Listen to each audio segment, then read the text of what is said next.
தற்போதைய மெட்ரிகுலேஷன் கல்வி முறையினால் தலைசிறந்த மாணவர்கள் பாதிக்கப்பட்டு வருவதாக மாசிச தலைவர் டாக்டர் வி காசியம் தெரிவித்துள்ளார்.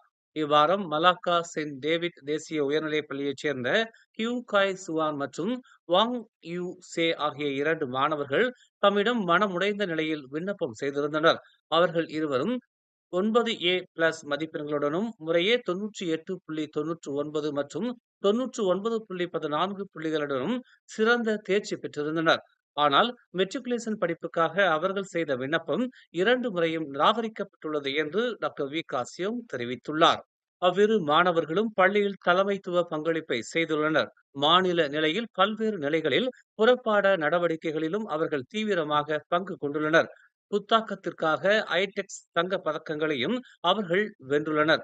அவர்களின் அறிவுத்திறனையும் நற்பண்புகளையும் இது பிரதிபலிக்கிறது என்று தமது முகநூல் பக்கத்தில் அவர் குறிப்பிட்டுள்ளார். அவர்களின் மேல்முறையீடுகள் கல்வி துறை அமைச்சர் ஓங்காவுக்கு அனுப்பி வைக்கப்பட்டன. ஆனால் அவரிடம் இருந்து எந்த மறுமொழியும் இதுவரை கிடைக்கவில்லை என்று வி காசியம் கூறினார்.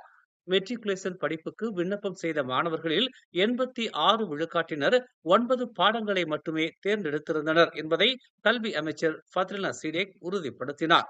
மெட்ரிகுலேஷன் விண்ணப்பதாரர்களில் 14 விழுக்காட்டினர் மட்டுமே 10 பாடங்களை தேர்வுக்கு எடுத்துள்ளனர் என்றும் அமைச்சர் கூறியிருக்கிறார்.